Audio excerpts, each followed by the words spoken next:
Oh, there was a little bit of drama. So Kaycyy, or Kaycyy, I'm not entirely sure how to exactly to say his name, but he has been around. He's been on Kanye West albums. He's been on now Travis Scott's album. Now, I believe that he low-key cut off, or burned down a bridge that maybe he shouldn't have, because he was going at Travis Scott today.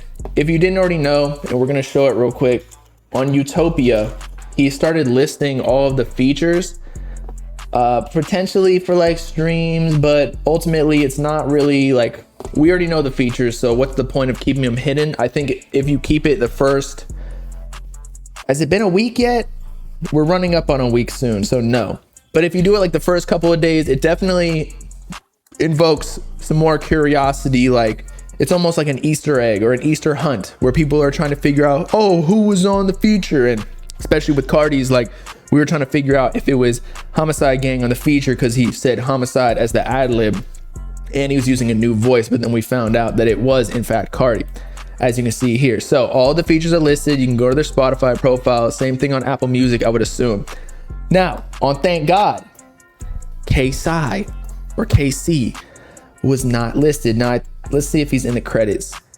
He's probably in here. I don't know his name, but apparently like it was Kaycyy or Kaycyy's song originally that he gave Travis Scott. Like there was a reference track that leaked. We're not going to play it because I don't want to get copyrighted, but it's kind of, I'm not gonna lie, it is kind of fucked up that Travis, he listed every single rapper that maybe helps him because they're bigger names. Although there are artists like Rob 49 or Young Lean was on this track. Is there anybody else? Everyone else is pretty big. Even Young Lean is big. Rob 49 definitely got a name as well.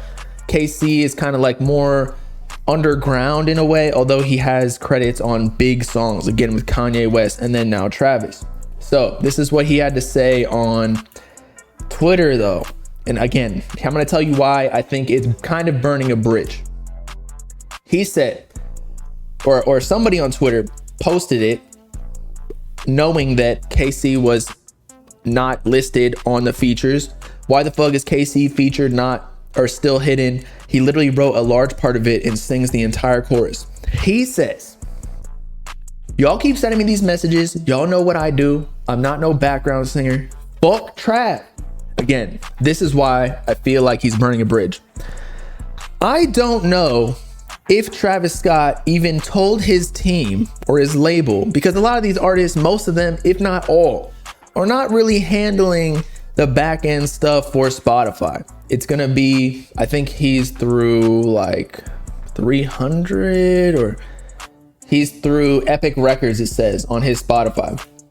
So really Epic Records or Sony or even Cactus Jack, the administrative people, they should be the ones that are listing the features. So this might get fixed, or maybe Travis Scott told his team or the label, yo, keep him off of it. Like it's not gonna help the album or the streams or anything, because it's probably not, even though he did again have a large part in creating the song, if not all, and Travis might have just kind of like rapped the same words of the reference track.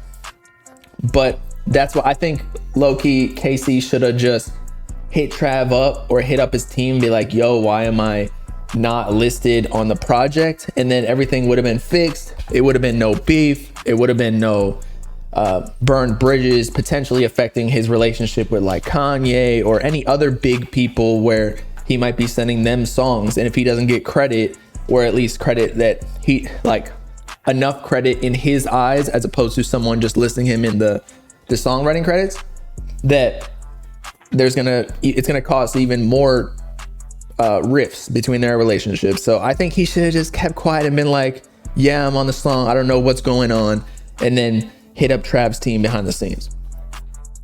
It is a bit unprofessional. I get where he's coming from though. Like literally every single other artist on there is given credit as a feature except for him, which is kind of fucked. But again, hit up the back end people, not Trav, or hit up Trav and tell him to tell the back end people, because I'm sure like it doesn't hinder the project whatsoever. It's not gonna make people not listen to the song. Fago should actually, I got some information about Fago. It's kind of like good in a way, depending on how you look at it, but it's gonna be the next video on the main channel. But it's like it's a new perspective on his Travis feature slash like collabs, like why he's not on the albums, why Trav isn't on his projects. You'll see, it's interesting. 400K, oh yeah, we already talked about that. The sales were decent though. I think Trav killed it.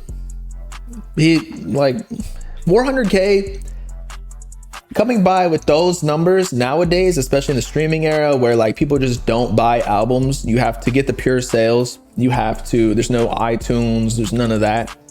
And just to get the streaming equivalent, which is like 1,250 streams or 1,500 streams, to get 400,000, like just to put things into perspective. And I know 400,000 isn't like 175 was technically pure streams, something like that. Whereas the actual streams was what, 175 minus it was like 250 to 275K, which is the projections. So let's just tell you this. Let's do 250,000 copies times 1,250 stream equivalent. That is 312 million. Yes, my phone's fucked up. I know, I need to get a new one. 312,500,000 streams. You're telling me this shit flopped? No. That's ridiculous. But yes, I think Cardi's pushing those, not 400K or 250, but I think he might get up to 150K plus with his status now, especially if he's going with this trap lane, with like the more futuresque voice on trap beats. It might be more palatable for the casual listener. He might be, you know, hitting Rap Caviar type playlisting as opposed to a whole lot of Red. I don't even know if it was on Rap Caviar, but like, come on, the average person listening to Rap Caviar, when they hear some Vamp Anthem shit, they're gonna be like, yo, what the fuck? I ain't listening to that at all. Let's talk about Doja Cat fans leaving her. Yeah, she was tripping, bro. You should always thank your fans, because without them, you are nothing, including myself. Like if you guys weren't on this stream, if you guys weren't watching videos, if you weren't supporting my Instagram and all that shit, like I would be nothing. So it's retarded, honestly, to be just like coming at your fans, telling them that they're stupid and like you got no job and blah, blah, blah. Like Doja Cat, you would not have a job without them. You'd be fucking milking cows and shit like your first song that actually blew up. Now I understand where she's coming from. Like people are probably already or all the time being super toxic to her, not necessarily just the fans or even the fans. Like they'll get fickle and criticize her for doing certain things or making music that they don't like. Like if I was Uzi, I'd be fucking pissed about even just fans begging for certain snippets. He's like, yo, that's like a 6-second snippet that I didn't even finish. Like, what are y'all talking about? And they're complaining about that not being on the album as opposed to all the great songs that he did release. So I get both perspectives, but I think that she should have like sat down and just said, you know what? That's why businesses always say the customer is always right. Like you are nothing without your customers or your fans giving you the life. Like she's mega rich. She's one of the most successful artists in the world. Like she can't be getting all these massages and pedicures and like I'm sure her life is hectic, but without them, she doesn't have this lavish life, wearing whatever clothes she wants, living in a mansion in LA, in the Beverly Hills, probably pool, like not having to worry about anything other than her managers telling her, yo, you need to be here by like 10 a.m. to do a music video shoot. Like in a way that kind of sucks having other people run your lives, but we all choose our paths. And we'll be checking out the Lil Sky song. So I'm not hating. I'm just saying like, I don't get why y'all dick ride him so much when he's not even like doing shit for his own career, you know?